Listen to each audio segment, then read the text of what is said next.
So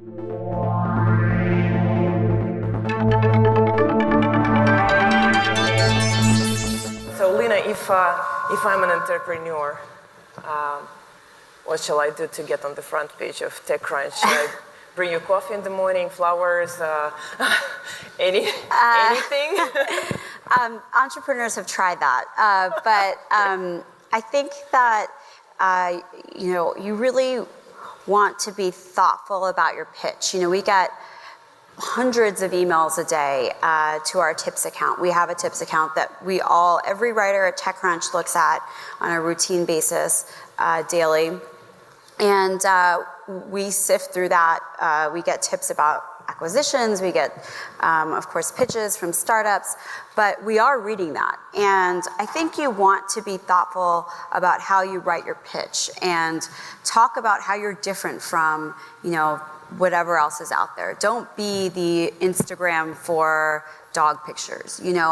Try to separate yourself from what is out there and really articulate, if you can, what makes you stand out as a startup. So let's talk a little bit about TechCrunch in general. Sure. So what do you think, what is the future of TechCrunch and of the just generally media industry? Well, TechCrunch, like any startup or company, has gone through its own transitions. Our founder and leader, Michael Arrington, he left TechCrunch a few years back, and we had a huge changeover in our staff. A lot of people thought we were heading downhill. I sort of am here to say that's not the case. I do think, though, what has been amazing is that TechCrunch was founded with the foundation of writing and exposing the amazing stories behind entrepreneurs. And I think that as long as we continue to do that we will be successful. I think it's easy to lose sight of that goal for not just TechCrunch, but any news organization, when you're being quantified by page views and all of that sort of data, which don't necessarily sometimes translate. But I do think that TechCrunch's voice, the community it's created around entrepreneurship here, and then also internationally, we have a huge international readership, has been what's kept us around. Even at the low points, it's been our audience that continues to come back. And I really think that as long as we continue to do right by all of you in this room, then we will still be around. And you're launching new programs where venture capital funds subscribe for the data that you accumulated so far. Can you talk a little bit about that? Yeah, so we have an enormous database of company, venture capital, entrepreneur info. It's called Crunchbase, and it has millions upon millions of data points. And we were noticing that venture capital firms and angel investors were using our data, whether that be to just track things internally or to do a little bit more than that. It's a resource, just as AngelList or LinkedIn or any one of those sources of data can be useful. So we now partner with a number of venture capital firms. We started out, our initial announcement was with 11 VC firms. And within the first week of announcing that, and basically what it is just an API. They get access to the full sort of fire hose of data, and they can do what they want with it, and we have engineers and data scientists that are helping them as well. But we had 11 firms signed up in the beginning, and within a week we had 100 kind of top firms. Yeah, Sequoia, some smaller, very well-known firms as well. And so within a week, we had 108 firms signed up for that. So just sort of evidence of the fact that VC firms are very much interested in using this data in ways that can help them scout investments, track investments. let's talk a little bit about investments. So in the last couple of years, and you wrote about that, there's been a huge change in the sort of investment ecosystem. And that was because of the growth of the angel funds and seed funds. And with this, entrepreneurs no longer would need to run to one of these few venture capital funds for checks, right? Because they can get money from angel investors. And if they are in IT industry, they don't really need a lot of money because right now it's much cheaper. It's a lot easier to build a company. So can you talk a little bit of this change and how all these new firms have changed the game, and now what it takes for the old firms to play in this game and to differentiate themselves? I think Pitch articulated this really, really well, and he certainly has seen the evolution from the beginning. I think one interesting trend that's taking place in the VC world, especially at the firm level, is that there is a much more important placement on what a VC firm can do for you beyond just giving you a check. And I think maybe it wasn't quite articulated as much as it is now, and I don't think VCs were talking about it as much as they are now because they do have to compete with many others. There's more capital now than there ever has been because of angel investors and smaller funds emerging. I think, we're seeing these VC firms become agencies, in the same way that CAA, the talent management firm emerged in Hollywood to help be that, that firm that does everything for its talent. They'll do, you focus, basically their motto and how they sort of disrupted that industry was you focus on, creating great films and your talent, and we'll take care of everything else. And I think that is a trend that's happening now in entrepreneurship and VC because you're seeing VCs have in-house recruiters. You're seeing VCs have PR firms that are helping, their portfolio companies. You're seeing data scientists. You're seeing engineers. You're seeing design houses within these VC firms that are just focused on helping portfolio companies. And that's a new trend that wasn't happening. It goes beyond just the network, which I think what the VC did, very much so was, I'll give you this money and you have access to my network. Now it's just going way beyond that. It's services. It's more than that. Do you think it's some sort of a bubble, or do you think it's just the change of the whole infrastructure of the industry? I don't think it's a bubble. I think that startups I think startups will become wise to know which VC firms are going to help them, what these other services are. I think it does become an interesting situation when every VC firm has a recruiter. It does level the playing game a little bit. I think it's an interesting point. I don't think it will become a bubble, but I'd be interested to hear what Pitch has to say about that. Well, let's talk about one more potential bubble. So, are we in the investment bubble? Is there an oversupply of money to startups? What do you think? I don't think we're in a bubble. I think that there's always sort of trends that correct themselves. I think that, yes, there was a huge, influx of capital at an angel stage. There were things like, Kickstarter and a bunch of these crowdfunding companies. A lot of money was being put into consumer startups without actual thought of maybe, does it have legs to be a real business? And I would say that, then you're sort of seeing this whole Series A crunch, and those startups are not able to, raise the kind of funds that they need to because there's no data surrounding, whether they can actually become a business. And VCs were right to pull back a little bit and not put money into those companies, and that's correcting itself. I would not say that's the same for the enterprise side of things. So I don't think that, there's this huge, massive bubble where, money is just being thrown around. I think there's a lot of really, really strong enterprise startups both at the Series A level and at the growth stage pre-IPO level, like Box, for example, that I think represent. It's definitely not a bubble that company has raised as much as it has and is growing and potentially could be a public company. So let's talk a little bit about incubators. So there's Y Combinator and 500 startups and others, and they're very popular and they have great programs. But a lot of people keep on telling that entrepreneurs who sort of graduate these programs, the valuations of their companies are so high that it's really hard to move forward.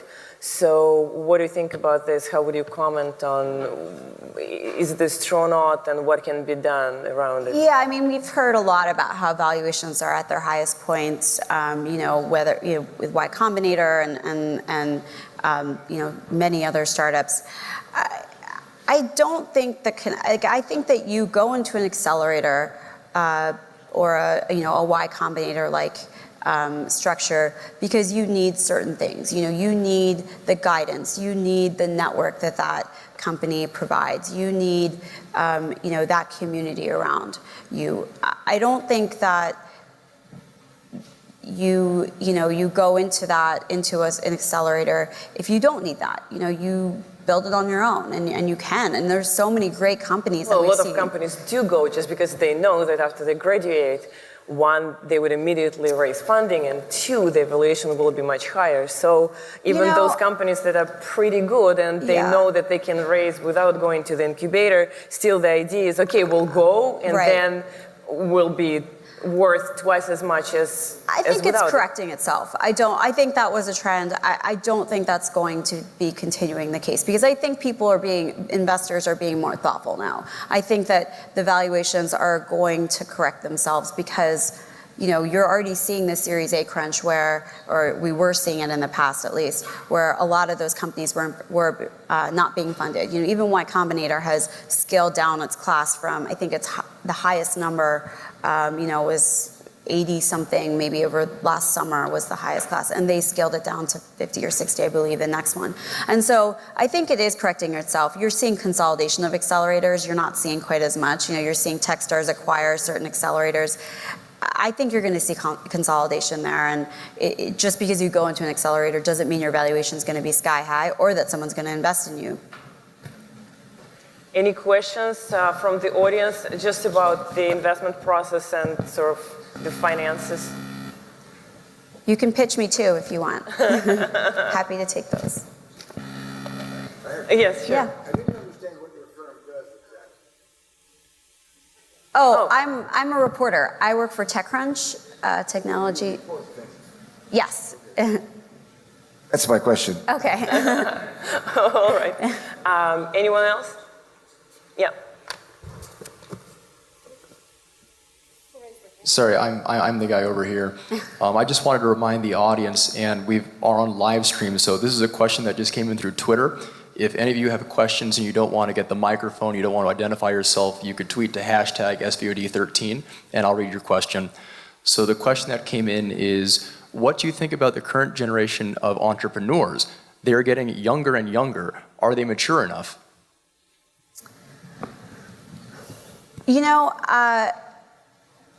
I definitely think so. I don't think that you need to go to college to found a company. I don't think you need to, go through getting an MBA or any sort of graduate program to found a company. I think that, as an entrepreneur, you figure out as you go along that journey what help you need. And I think investors now coming in and helping a little bit more and providing some of that guidance to young founders can be very helpful. I mean, I know the founders of Stripe, Patrick and John, really well. Stripe is a online payments company that's sort of taking on PayPal. They were a graduate of Y Combinator. They had founded another Y Combinator startup before. John, I believe, was 15 or 16, and Patrick was 17 or 18. John, I think to this date was the youngest Y Combinator founder that has entered and graduated from the program. And they sold that company, went back to school for a year, and then came back to Y Combinator and now have created, a billion-dollar plus business according to what the valuations are.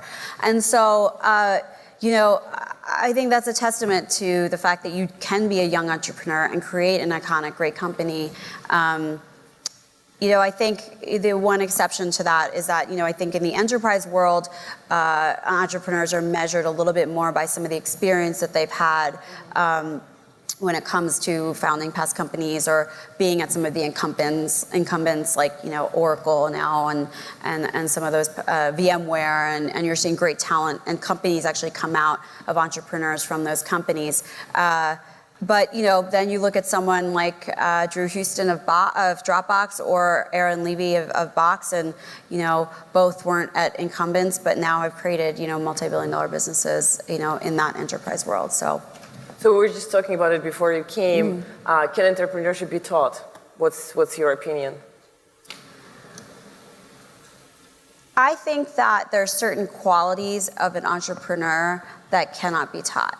I think that there's certain things that you can learn as a CEO or an entrepreneur that are definitely you'll learn from your mentors and leadership, how to guide people, how to retain employees, how to find the balance between challenging people and also being mindful of what their boundaries are. I think all of that are elements that are taught by other CEOs, and that's why some of the most successful CEOs and founders have mentors that have also been very successful CEOs and founders. But then there are elements like, I think you have to have a really, really thick skin to be an entrepreneur. I mean, you have to be able to, get a VC firm's door just totally slammed in your face, even though you think your idea is a billion-dollar idea, and be okay with that. You have to have a thick skin. I think that's a hard thing that not everyone does. I don't have it. I think that I wouldn't be a great entrepreneur. But, I think that's just one example of something that you just have to have.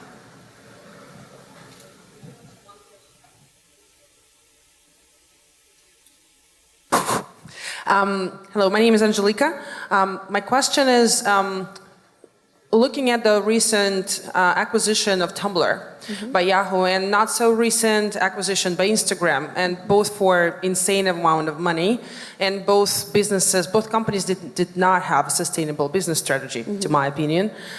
So what do you think, how do this acquisition impact the way people start the companies now? Because, like, my very humble opinion is that kind of sets an expectation for a lot of startups to seek buyouts versus trying to build a sustainable business and serve communities and make profits. So what's your opinion on it?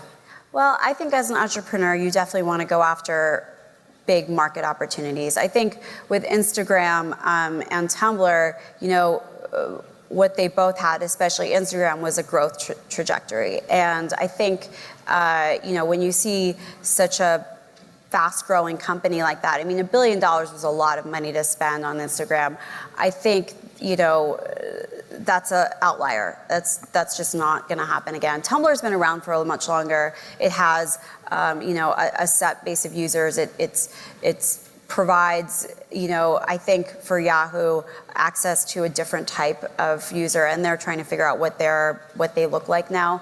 I think it's a statement also to, for Marissa on, that they're going to be aggressive about acquisitions. And, it's certainly, it will be interesting to see what they do with Tumblr.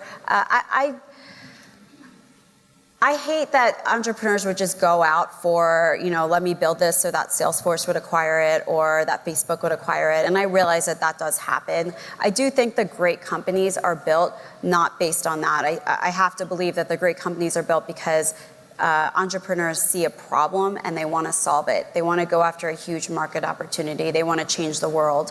And, I think that's when great companies are built. And whether or not they're acquired for $1 billion or go public, those are still successful situations. My name is Ruslan Fazliyev. I'm the CEO of Equit, and here's the pitch. There is a particular founder in Russia, the founder of USSR, Lenin, and his birthplace town is rather small city on the river of Volga, which has no VC ecosystem whatsoever. But surprisingly, this city has produced a startup that has become the #1 e-commerce solution for Facebook. Then the other startup is the biggest grocery list on the App Store. And the third is one of the leading social streaming application used by Universal Pictures and Lady Gaga. So the thing is, do you want to maybe consider coming over and learn how we build this ecosystem from ground zero? I would love that. I would love that. And we actually have a number of our reporters based in Europe as well that I know are very excited about what's happening in Russia and that general area. So let's try to exchange information afterwards. One more question. Hello. My name is Val Babajev. I'm a founder of Voivoda Ventures. I'm an investor in a company that's co-founded by a lady, brother and sister. They're presenting tomorrow. So I have a question about women-operated businesses. You have founders. Like, what do you want to share? I have 2 or 3 like this. And also, do you have a special kind of approach or kind of how we handle this in TechCrunch? I don't feel like we separate women and men. I mean, I think there's a lot of interesting discussion around why women there aren't as many women in technology, why there aren't as many women founders, and I do think we should celebrate, those women that do take the risks. But, I also feel like as a reporter and a journalist, like I look at every startup fairly, and whether it's founded by a woman or a man, I look at the idea first. And is it a great idea? Is it disruptive? Is it going to change the world? What is it going after? And that's sort of what I think, as a reporter, you look at.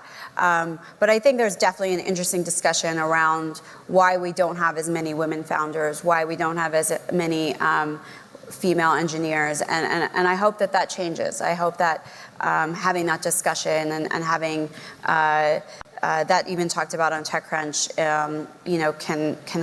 can help, more young girls. I have a daughter, she's 1 year old. I would love for her to be an engineer, and I would love to encourage her to do that, pursue that area. Well, when you live in the Silicon Valley, I guess you get this bug, right? That's right. All of us who have kids want our kids to be engineers and obviously to start their businesses and succeed. And so, the question is, when and how this will happen. So let's talk a little bit about the trends. So is there any area of innovation that you're passionate about? I mean, there's so many interesting areas that are coming out now that, you're seeing interesting companies like, in education and I'd say that for me personally. Let's talk a little bit about education, because that's a very interesting subject. Actually, we as a fund looking for and reviewing several startups in the educational area, and I know other funds are also looking into this area a lot, and this is a huge market and huge opportunities. So what would be your intake on that? Yeah, I mean, I think that online education is a huge disruptive area. I think that, the incumbents that were there before were so clunky, and, you look at the Blackboards of the world. And I think universities and actually everywhere from even the elementary school to the university level and beyond, graduate, you're seeing Code Academy and how much that startup is growing. There's a major opportunity to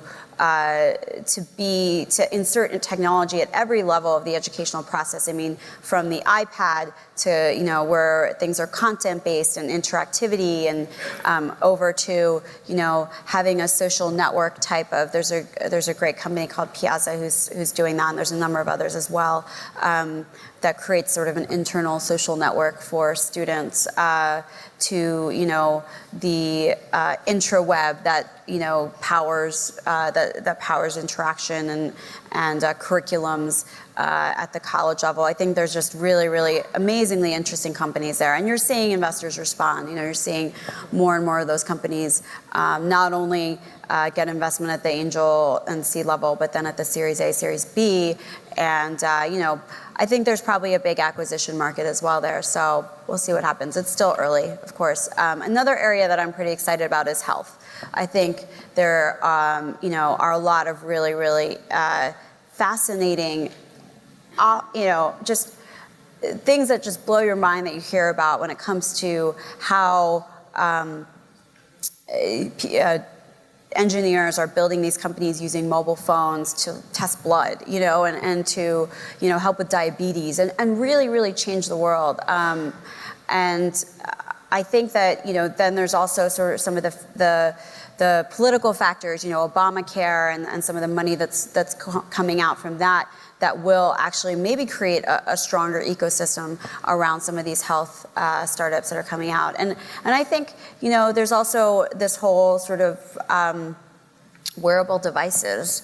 I think Mary Meeker from Kleiner Perkins had just said that's an area that's going to continue to grow in a significant way.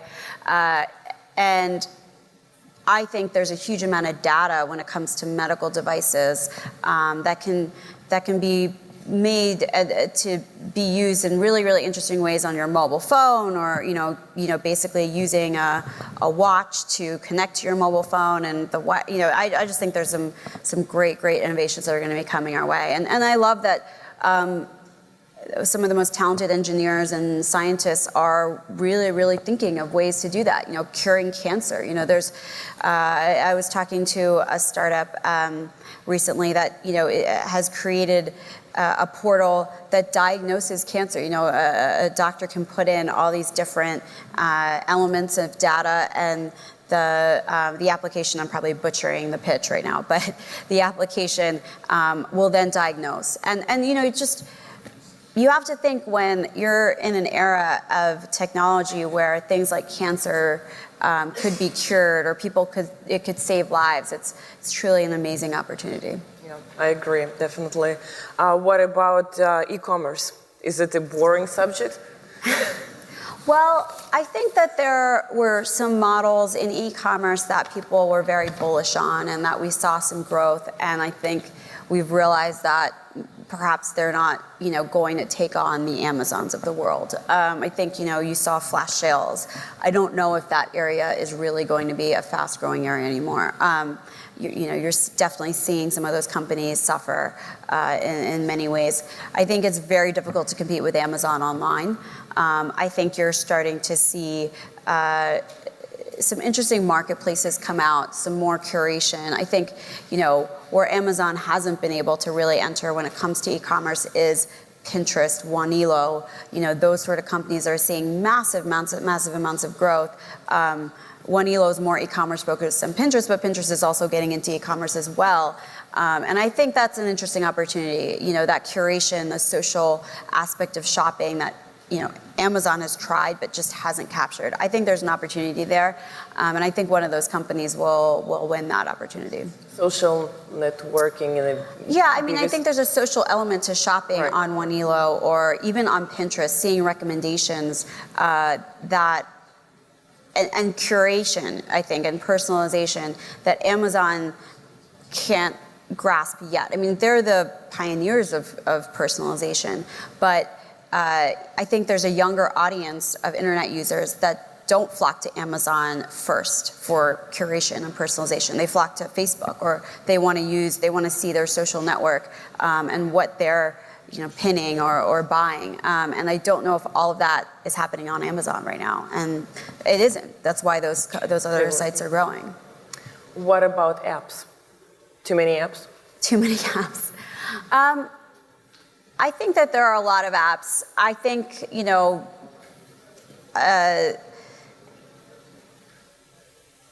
we're going to see, I mean, not you, how many apps do you have on your phone? I mean, I think that there's an interesting sort of question behind that, and how many do you actually use? And I think, you know, you're going to see that you're not going to be able to, you know, these app developers that don't have apps that people use, like they're not going to be able to sustain that.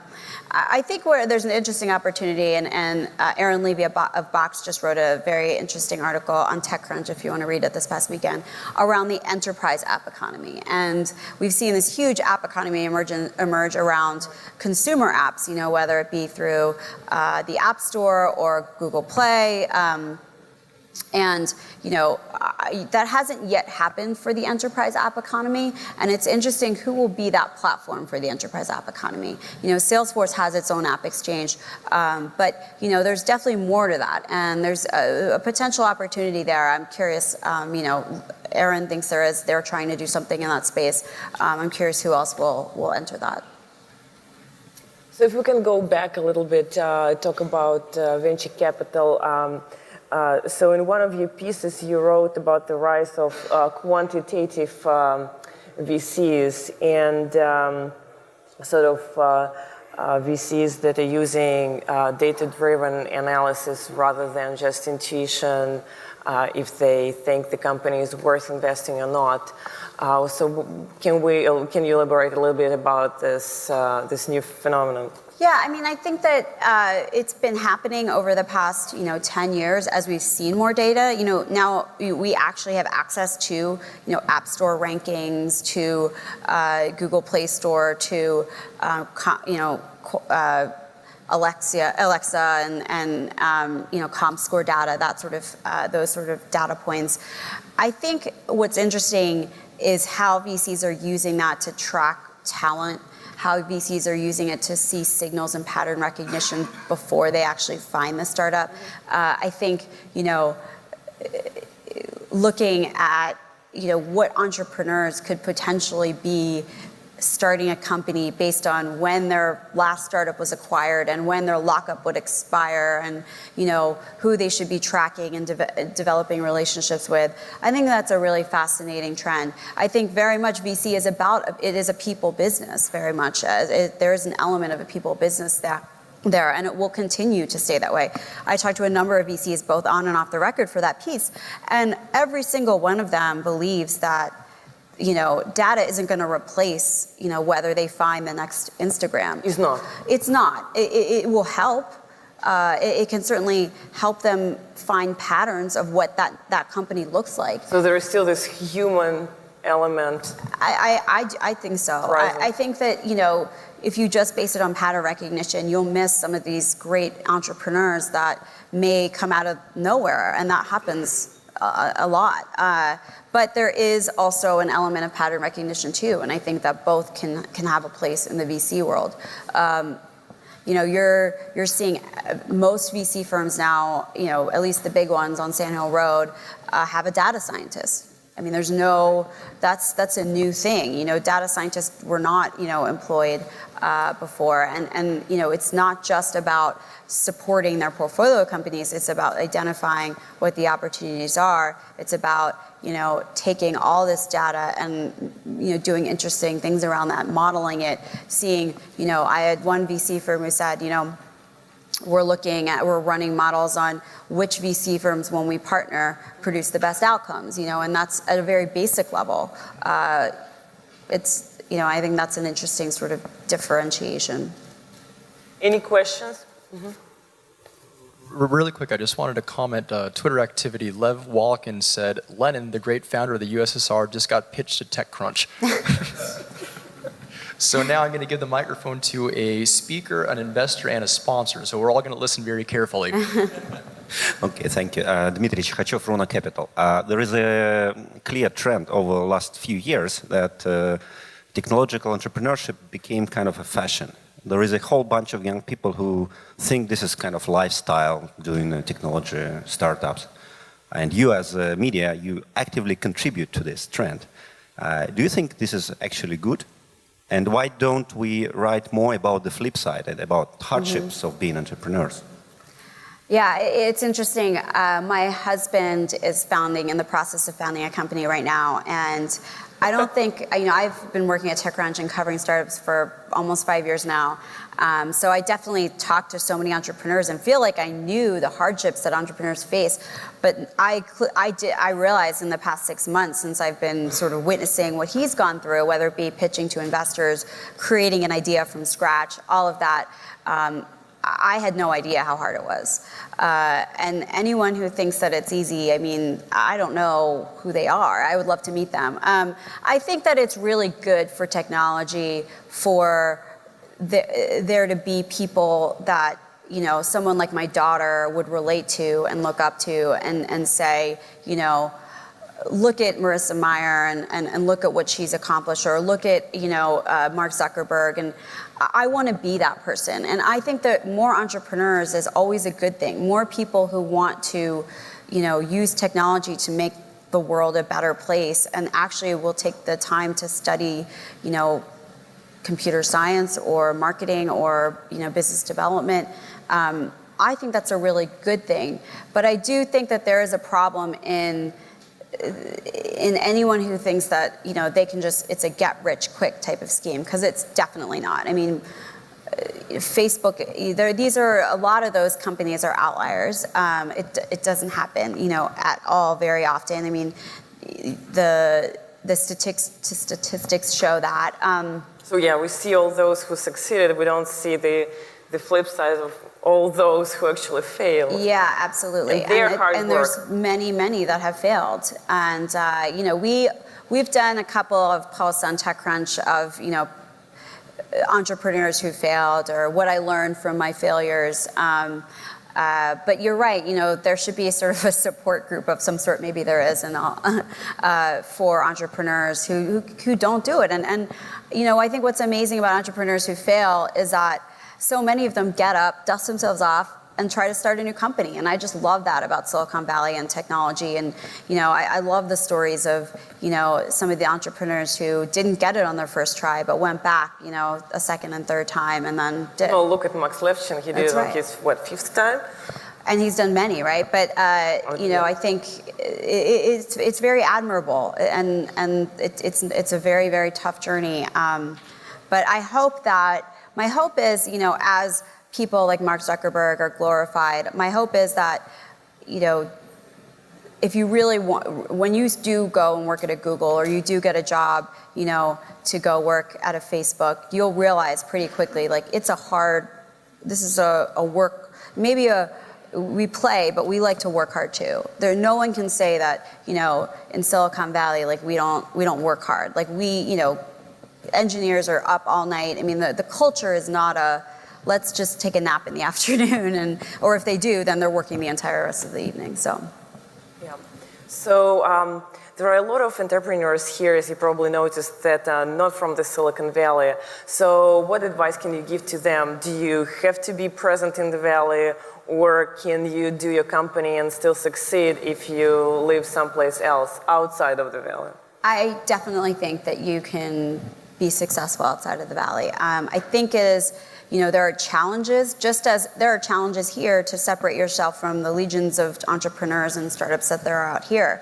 But I think, you can definitely create a great company outside the Valley. You see plenty of other companies. I think if I had any advice, it would be to create a network, create a community. Try to network as much as you can with the entrepreneurs in your community.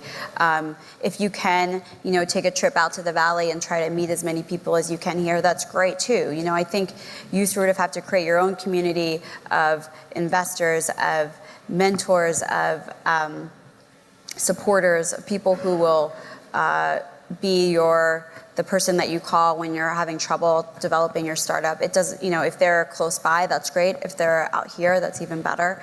But I think that the focus is more on creating a community around you, creating a community, a network for yourself. And I think that will help you, even if you aren't necessarily in Silicon Valley. So my last question, if I may, is a little bit more personal. So everybody in the Valley has some sort of a pet project.